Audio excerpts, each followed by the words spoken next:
30 août 2023, 19h à Kinshasa. Mesdames et messieurs, bonsoir et bienvenue dans cette grande édition du journal sur Mondico Télévision. Tout de suite, le sommaire.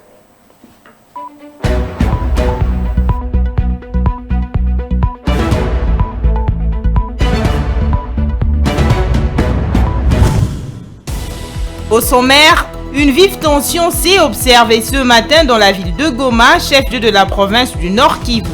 Quelques tirs de sommation ont été utilisés par les forces de l'ordre pour disperser les manifestants, les jeunes qui exigent le départ des casques bleus. L'université de Kisangani, précisément la faculté des sciences, a pris feu dans la nuit du mardi à ce mercredi 30 août. Les flammes ont réussi à consumer un bâtiment ainsi qu'un entrepôt de cette faculté où étaient gardés plusieurs matériels d'une grande importance. Voilà tout pour le sommaire.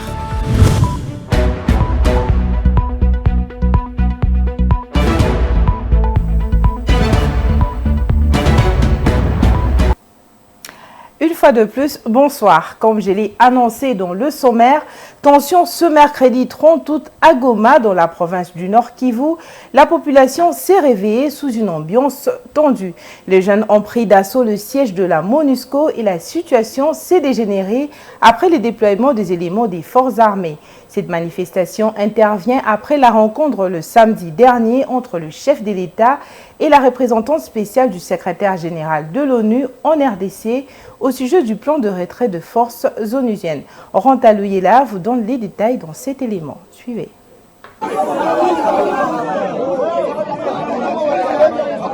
Ce mercredi 30 août, la ville de Goma, située dans le Nord Kivu, s'est éveillée dans une ambiance tendue. Les sons assourdissants de coups de feu ont envahi les rues de l'Aube, annonçant une journée de tension palpable. Une foule de jeunes, inspirés des groupes autodéfense Wazalendo, a pris d'assaut certaines voies de la ville, exigeant avec véhémence le départ immédiat de la MONUSCO. Malgré l'interdiction de cette manifestation par le maire de la ville en date du 23 août, la détermination des manifestants ne s'est pas essoufflée. Les premières étincelles de cette agitation ont été ressenties dès 3 heures du matin, notamment dans les territoires de Nyiragongo. Selon les témoignages, un groupe de jeunes affiliés au Wazalendo tentait de s'approcher de la base de la MONUSCO avant l'aube. Ils ont été confrontés par les forces de l'ordre avant que la situation ne dégénère. Ces mouvements de protestation, qui auraient pu passer inaperçus, a rapidement pris de l'ampleur, obligeant les autorités à déployer les éléments de forces armées dans toute la ville. Les conséquences de cette contestation sont graves. De sources locales évoquent de victimes entre morts et blessés à la suite des échauffourées. Les centres-villes, tout comme le périphérie, est presque à l'arrêt, avec deux activités économiques et quotidiennes paralysées par ces manifestations. Ces protestations interviennent à un moment particulier pour la MONUSCO en RDC. Le président de la République s'est entretenu samedi dernier avec Bintou Keïta, la représentante spéciale du secrétaire général de l'ONU en RDC. L'un des sujets brûlants de leur agenda, le plan de retrait de la MONUSCO. Bien que des discussions sur un plan de transition soient en cours, ces manifestations mettent en lumière les particularités de relations entre la MONUSCO et certains groupes se réclamant de la société dans deux provinces de l'Est du pays. Toujours dans le même chapitre, la manifestation anti-MONUSCO qui s'est soldée par des vives tensions à Goma dans le Nord Kivu ce mercredi 30 août a été maîtrisée par les éléments des forces armées dans le but de rétablir l'ordre public. À en croire le porte-parole du gouverneur militaire, le lieutenant-colonel Guillaume Djike Kaiko, plusieurs manifestants munis des armes, dont pour la plupart les Wazalendo, ont été capturés. Le nombre de blessés ou des morts n'est pas encore connu d'une manière officielle. Ranta Louyela une fois de plus. Ont d'une manière très professionnelle opéré parce qu'ils étaient armés jusqu'à neutraliser ceux qui sont avec moi ici. Et le seul message que nous voulons lancer à la population, c'est de savoir que nous sommes, nous les forces armées de la République démocratique du Congo et toutes les forces de défense et de sécurité, préoccupées par la sécurité de notre province qui se trouve être agressée par l'armée rwandaise opérant sous le label de M23. Et qu'au-delà de ça, sur instruction de son Excellence, Monsieur le gouverneur militaire de province et commandant des opérations, il sera nullement question de tolérer qui que ce soit pour insécuriser la ville de Goma.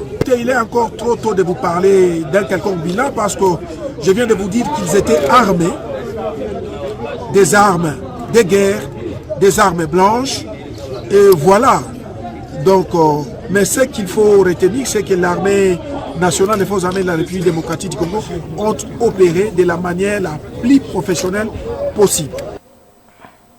Changeons de chapitre à présent pour parler du lancement le mardi 29 août 2023 des travaux de construction de la nouvelle ambassade des États-Unis à Kinshasa. C'est l'ambassadrice des États-Unis en poste à Kinshasa, accompagnée de plusieurs membres du gouvernement qui ont procédé au lancement de ces travaux.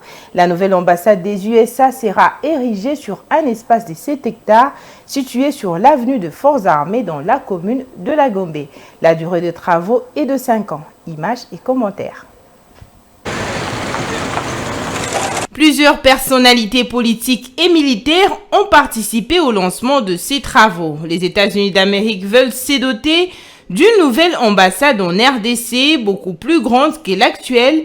Elle sera située sur l'avenue des Forces armées, ex-haut commandement, dans la commune de La Gombe. Voilà 10 ans que la diplomatie américaine mûrit ce projet sur un espace de plus de 7 hectares. Cette concession comprendra une chancellerie, des résidences et des espaces dédiés aux activités culturelles et scientifiques.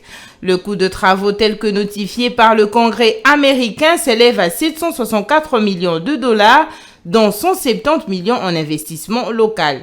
Ils seront dépensés en RDC pour rémunération des ouvriers et prestataires, ainsi qu'à l'achat de certains matériaux. Entre 1000 et 1600 Congolais seront employés dans ce vaste chantier et bénéficieront d'une formation, de quoi réjouir le ministre d'État à l'aménagement du territoire, Guy Loando Mboyo. Entendre le nombre d'emplois qui seront créés par cet ouvrage, le niveau de l'investissement, le bâtiment qui va arriver dans 5 ans, et comme Mme Christine a si bien rappelé, c'est 65 ans après que nous allons, la République démocratique du Congo, ce pays partenaire des États-Unis d'Amérique, va encore une fois recevoir cet ouvrage.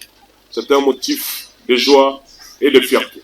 L'ambassadrice des États-Unis, Lucy Tamlin, a annoncé que la conception des bâtiments qui seront livrés en 2028 s'inspire de la mosaïque environnementale diverse de la République démocratique du Congo. Ils seront érigés avec des matériaux locaux. Soyez assurés que le gouvernement des États-Unis respectera les normes les plus élevées de sécurité et de protection des travailleurs pendant ce projet.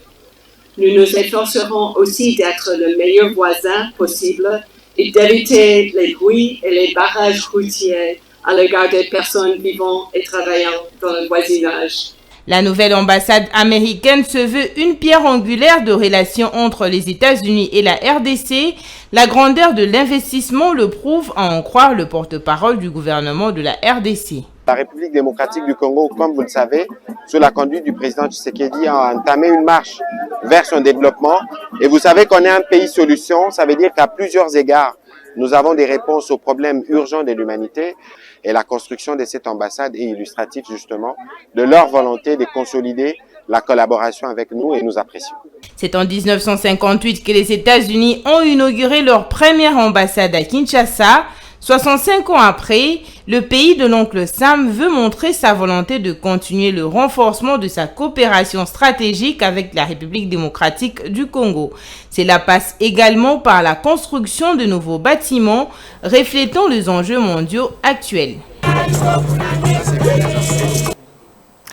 Parlons du processus électoral à présent. L'opération de délivrance des duplicata de cartes d'électeurs se poursuit sur les différents sites à travers le pays. Cette opération concerne les électeurs qui ont perdu leur carte ainsi que les détenteurs de cartes d'électeurs dont les écrits se sont effacés au fil de jours. La délivrance des duplicata est gratuite. Suivez.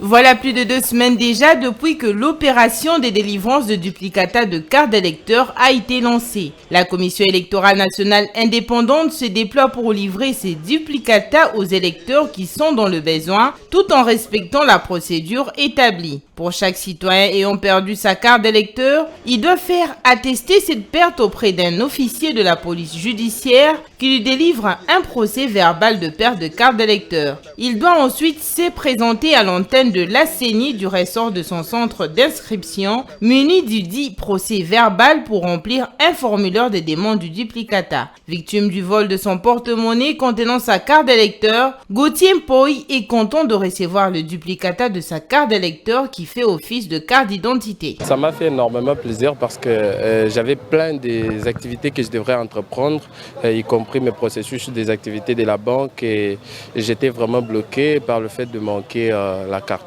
J'avais pensé que je devrais faire photocopier en couleur et puis on devrait mettre l'histoire là, emballer en fait. De sorte que j'ai 2 cartes qui sont du genre original quoi.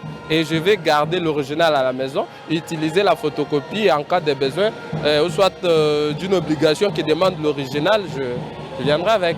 En ce qui concerne les électeurs dont les écrits sur la carte se sont effacés ou sont devenus illisibles, ils sont appelés à se présenter aux antennes de la CENI du ressort de leur centre d'inscription, munis de la carte défectueuse. La CENI leur assure la délivrance d'une carte d'électeur de remplacement plus durable. Nous avons un peu expérimenté pour quelques-uns qui ont déjà imprimé.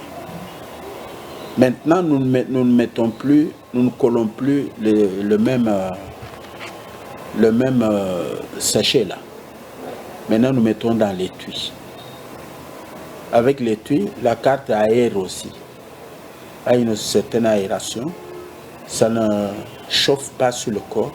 Et nous donnons aussi le conseil de ne pas souvent mettre dans la poche de derrière. Parce que avec la chaleur du corps, ça permet aussi au sachet qui est collé de faire abîmer toujours la carte ou le faire effacer. Concernant le rumeur autour du monnayage de la carte d'électeur, le président de l'antenne de La Gombe, Emery Rose, précise que la CENI délivre les cartes d'électeurs sans exiger un rang. Nous, la carte, nous la donnons gratuitement. Nous ne demandons aucun sou.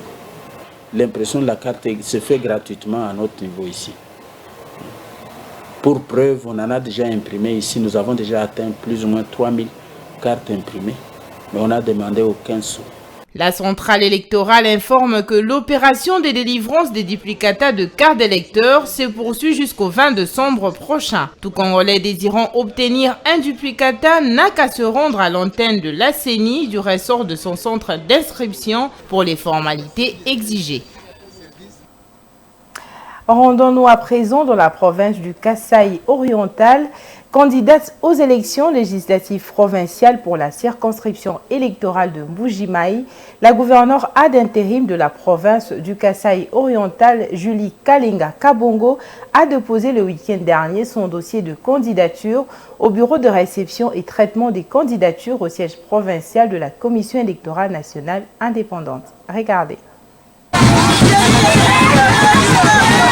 Membre de l'Union pour la démocratie et le progrès social UDPS Tshisekedi, Julie Kalinga s'est d'abord rendue au siège du parti situé à la mythique place Moaloussé. Ici, elle a rencontré ses colistiers, dont le président AI de l'Assemblée provinciale Kizito Mfoni Minanouji, les questeurs de l'organe délibérant Armand Kalinga Wanzembela et les autres. Ensemble, ils ont pris la direction de la CENI, escortés par les membres et sympathisants du parti présidentiel arborant les drapeaux et insignes de l'UDPS. Vêtue aux couleurs du parti cher à feu Tshisekedi Ouamulumba, la première autorité de la province et représentante du chef de l'État au Kasaï oriental a vu son cortège s'ébranler sur l'avenue Kalonji avant d'arriver sur l'avenue Fachi en passant par le rond-point Koidro, le boulevard Laurent-Désiré Kabila, l'avenue Inga, le rond-point Kalalawankata.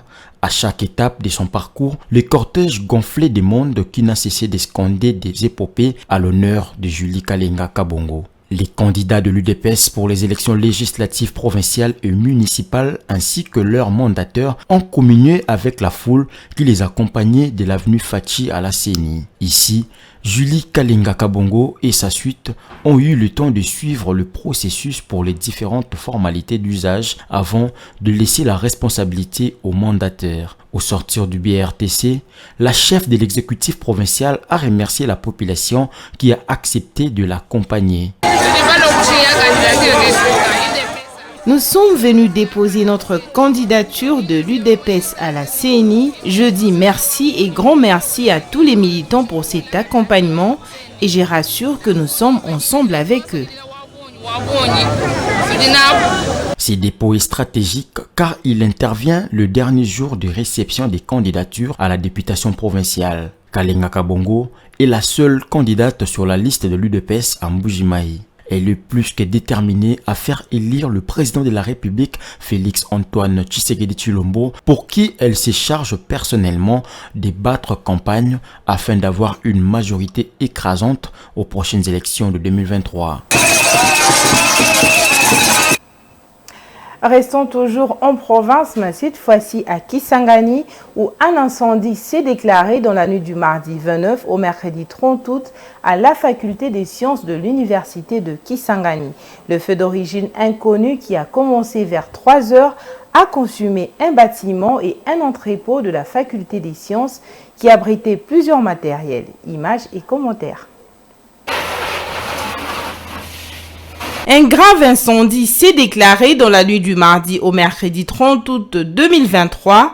Ce feu, qui est d'origine inconnue, a consumé un bâtiment et un entrepôt de la faculté des sciences qui abritait plusieurs matériels d'un projet sur les forêts financé par l'Union européenne. C'est grâce à l'intervention des sapeurs-pompiers de la ville de Kisangani que cet incendie a été maîtrisé ce matin.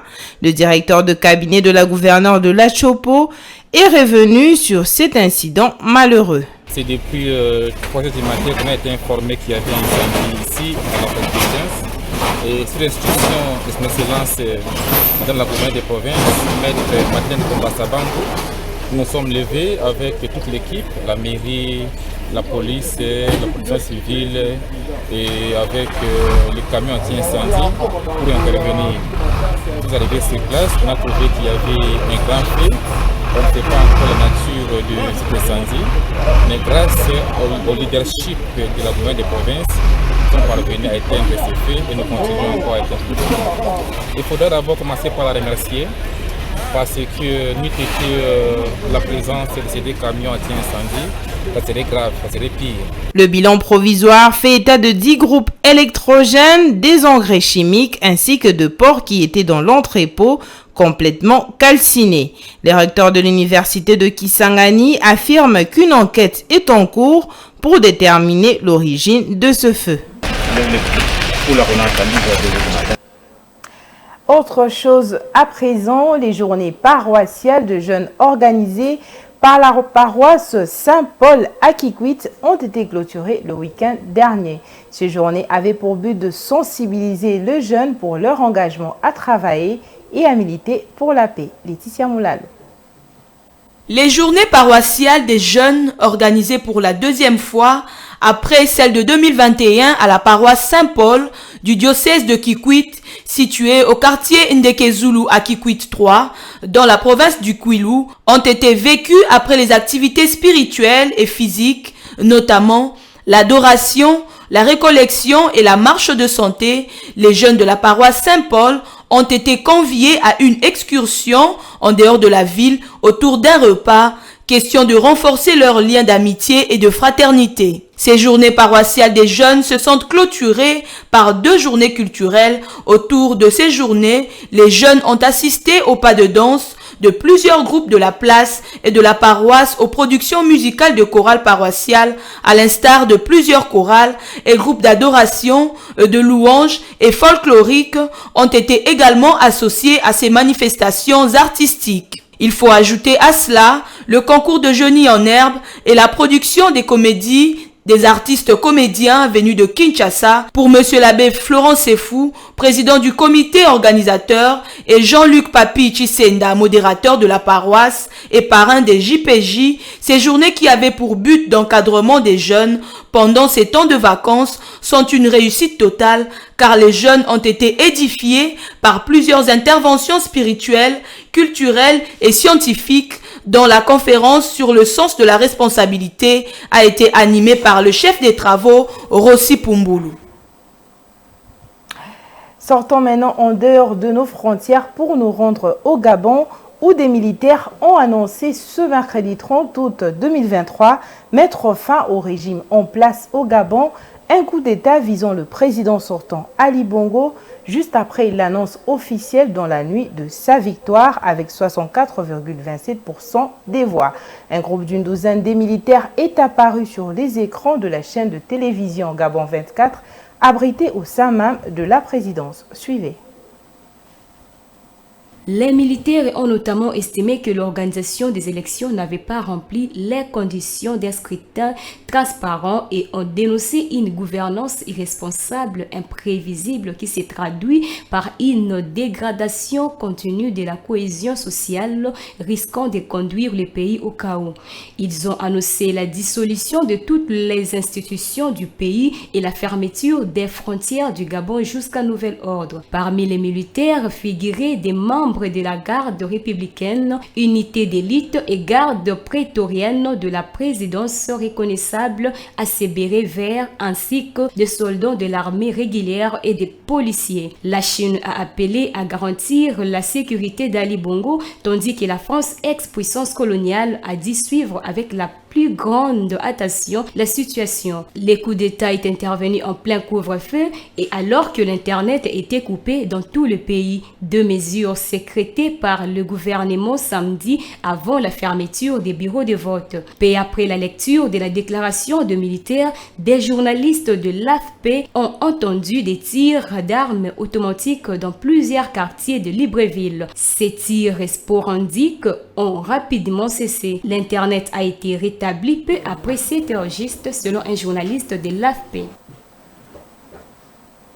Terminons avec le sport. La République démocratique du Congo accueillera la 26e édition de la Coupe d'Afrique des Nations féminines d'handball prévue en novembre 2024 à Kinshasa. Décision prise ce mardi 29 août 2023 à travers une correspondance adressée à la Fédération de handball du Congo que la Confédération africaine d'handball a confirmé cette décision. Enoch Kalonji pour le commentaire. La République démocratique du Congo arbitrera la prochaine édition de la CAN Handball Dames prévue en 2024 à Kinshasa. Cette décision tombe 5 jours après la visite d'inspection à Kinshasa des délégués de cette instance continentale. Accompagné Nabos Mbayo, président de la Fédération congolaise d'handball, ces deux inspecteurs ont vérifié les conditions des infrastructures récemment construites à l'occasion des 9e Jeux de la francophonie pour une possible organisation de la CAN. Après le désistement du Cap-Vert, ils ont visité les gymnastes construits au stade de Martyrs, les restaurants olympiques du stade Tata Raphaël ainsi que les logements pour les athlètes. En conclusion, la Confédération africaine d'handball a été convaincue de la qualité des infrastructures trouvées à Kinshasa et accorde cette organisation de la Coupe d'Afrique des Nations handball à la République démocratique du Congo, devant l'Algérie, l'Angola et même le Congo-Brazzaville qui souhaitaient également récupérer cette organisation. Notons que ce sera pour la première fois que la RDC organise cette compétition. C'est donc une fierté pour les léopards handballeuses de jouer sur ces installations et de tenter d'écrire l'histoire de la plus belle manière. C'est par cet élément que prend fin notre journal de ce soir. Mais si vous nous avez pris en cours de diffusion, je vous rappelle les principaux titres.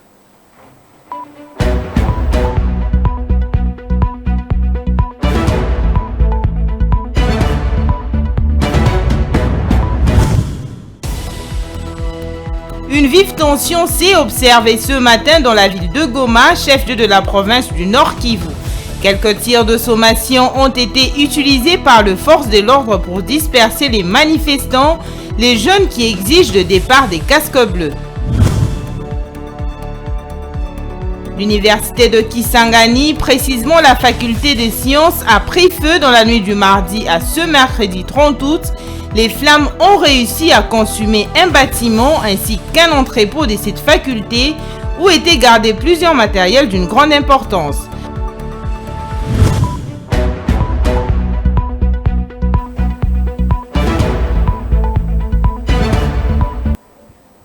Ce journal est complètement terminé. Je vous retrouve demain.